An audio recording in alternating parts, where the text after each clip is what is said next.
How would you like to turn your webcam footage from this to this?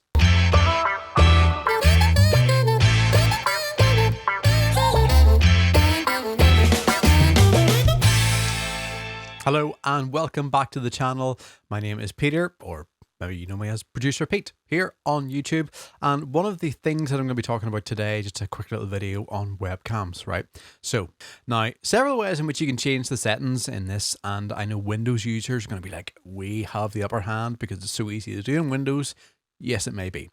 Now in Mac, I mean, you can download the webcam software and you can kind of tweak the settings there. What I have found though, for some unknown reason, the Logitech software crashes. Like every single time I open it on Mac, it crashes. So different ways you can do this. I know a lot of people maybe use OBS, which I'm recording from right now, but you can tweak the camera settings in OBS. Then you can hit start virtual camera. So then that will feed your camera into wherever you want it to go, whether it's Zoom, whether it be an online platform, and you select that virtual camera.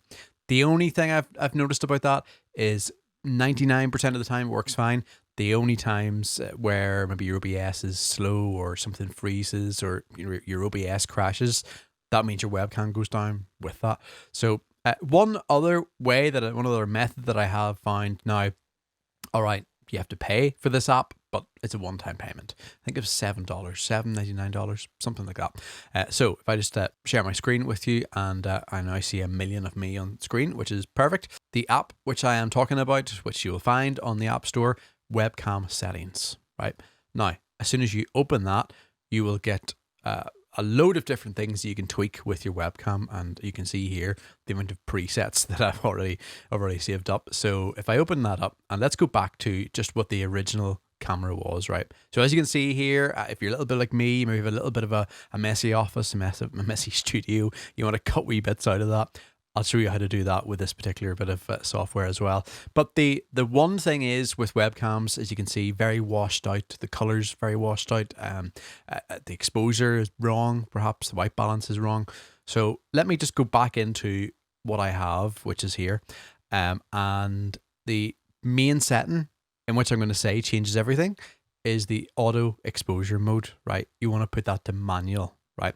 Now the exposure time, I'm not the best person to describe these terms. My photographer friends are going to be swearing at me. Exposure time, what I know it as, is just the amount of time that the light is being let in. So if you put this way up, you're going to see it kind of getting a wee bit delayed, although the light does increase, but it gets a wee bit delayed. Decrease that, and we're going to just move it to just where you can kind of make out your shot, and you kind of, because you don't want to be too exposed like that and everything's too bright, although maybe that's fine the word is. Then you can adjust the gain of the exposure, so you can turn the brightness up way here, but the only thing is when you go too far, you do see a little bit of grain coming in there.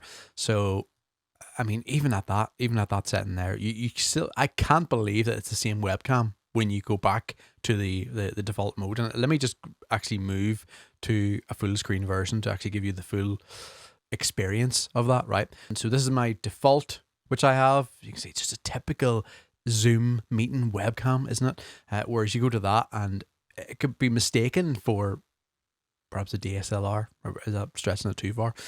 Maybe, but it just makes it so much more nicer to look at, so much more cleaner. Other things that you can do, as you've seen there, if I go on to the advanced tab, and what you will see is a section for zooming in.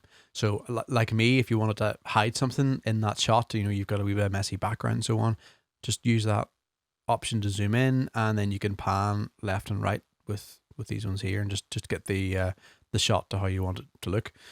And then, as I said, all you have to do is to save it as a new profile, and then all your presets will come up there. And a few wee different things as well. Backlight compensation, you've got the wee LED on the webcam, whether you want that on or off or not. I like to have this menu bar icon there, because then I can just go up here and click it and change my presets just from the menu bar. But as I said, as soon as you open the webcam app, it will automatically bring up your latest setting. So you don't have to kind of go into Zoom and select a different camera, select a different webcam.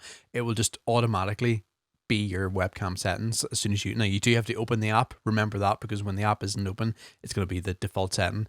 But as soon as you open webcam settings, and yeah, it'll just revert to your previous setting and go to Zoom, go to whatever online platform that you use. So a nice wee easy way. Well, I say easy for Mac users, because I know Windows users it's a little bit easier. But yeah, that's all it takes. That's all it takes to get your webcam to go from that to that. And I think you'll agree with me. The second option is a little bit more appealing to the eye. And actually, sometimes it doesn't even matter if your webcam is the cheapest webcam out there. You can still use this just to make it look a little bit better. I'm not going to say it's going to look like, a 4K film, but you're going to increase the quality somewhat. So thanks for watching. Hopefully that did help you. And if it did in any way, I'm not saying you have to, but there is an option there. If you'd like to buy me a coffee, if you'd like to support this channel, the link is in the description for that. And of course, if you maybe can't do that, all that matters to me is you hit that subscribe button and give me a thumbs up.